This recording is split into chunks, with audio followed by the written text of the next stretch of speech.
Today I'm at the Detroit Auto Show and Lincoln has brought along the refreshed Corsair. This has always been one of my favorite small luxury crossovers in the US because it's always marched to a different drummer than especially the European models, with a softer suspension tune that's more comfortable, especially for longer highway rides, and a really quiet cabin. For 2023, they've changed the outside, they've given us some interior tweaks, and they've also changed a few things under the hood.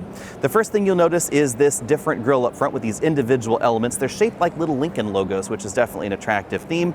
This has the optional blacked out package, so we have all black elements up front, black tires, or black wheels rather, blacked out portions of the side of the vehicle. We have full LED headlights up front, also some accent strips right there in the front as well.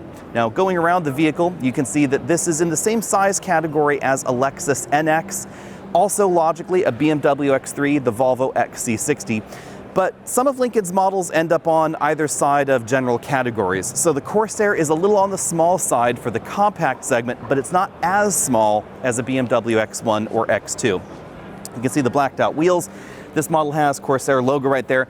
Blacked out mirror caps, lots of black going on across the side. And inside this pillar is one of my favorite features with Ford and Lincoln vehicles. The number pad allows you to lock or unlock the vehicle without the key, or of course lock the key in the vehicle if you wanted to say go surfing and you wanted to not take your key with you. Again, size-wise, this is a little bit smaller than some of the competition, but unlike the European options, because it has a transverse engine layout, we still get pretty decent rear seat room back here. We'll take a look at that in just a bit. But rear seat accommodations are going to be substantially similar to something like an X3 or a GLC, even though on the outside it is a little bit shorter. Now going around to the rear, we find a design that is somewhat Audi-like, I guess you could say, with the hatch that curves over onto the side, full LED taillight modules, and this strong LED bar that runs right across from one side to the other, really giving this a sense of width. It looks really wide, really, from the back, and from the front it looks kind of like a smaller vehicle, interestingly, because of that little strip. Now going into the cargo area, we have a pretty decently sized cargo area back here.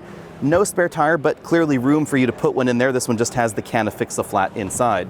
The big change under the hood is that the optional 2.3-liter turbo engine is no longer available. Now they're just going to be two engines. The base 2-liter turbo engine producing 250 horsepower, and then an optional plug-in hybrid system good for 266 horsepower. The base 2-liter turbo is definitely a solid asset for the Corsair because a close competitor to this, the Lexus NX, does not start with this much power by default. It actually starts with the same base engine that we find in a Toyota RAV4. But here we have a lot more horsepower, and of course more horsepower available if you get the plug-in hybrid system. 266 horsepower in that model, theoretically somewhere around 28 miles of range. The official EPA numbers for the 2023 model have not been released just yet.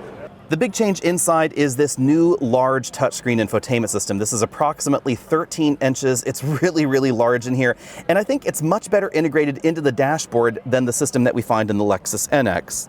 Not everybody is a fan of this sort of tablet perched on top of the dashboard look, but I think this comes across as more cleanly integrated and better looking than that extremely large bezel that we find in the NX. Below that, we have very similar controls to last time. Engine start stop button there, the toggles for the shifters, controls for the infotainment system here, camera button, things like that.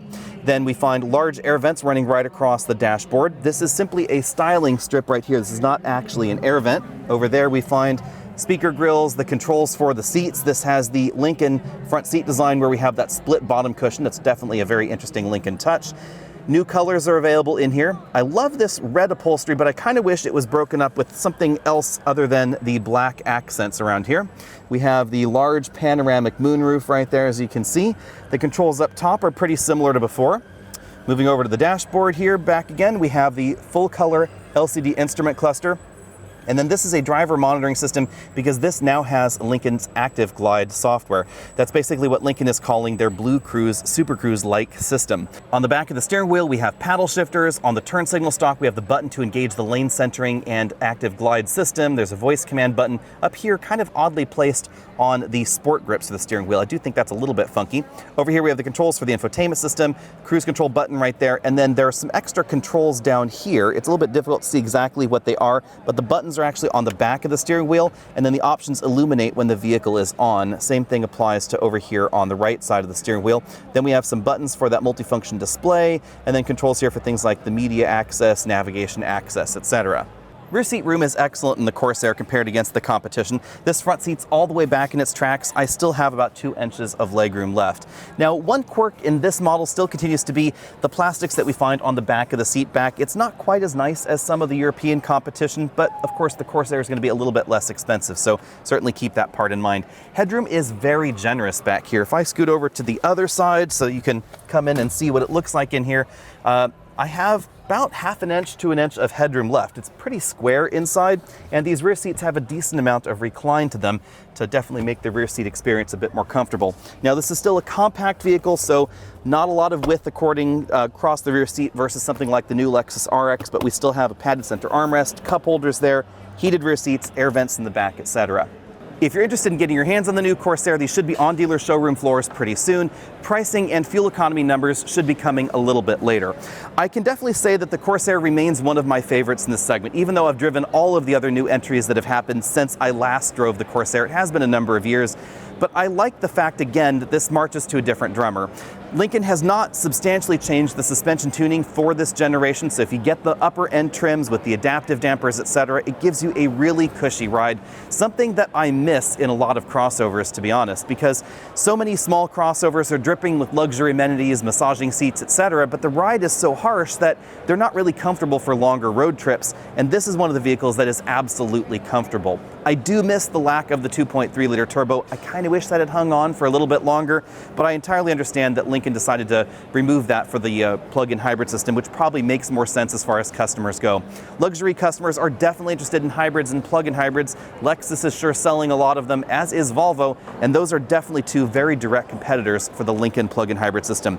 Let me know what you think about all that down there in the comment section, and stay tuned because hopefully I'll be driving one of these just as soon as I possibly can. See all of you later.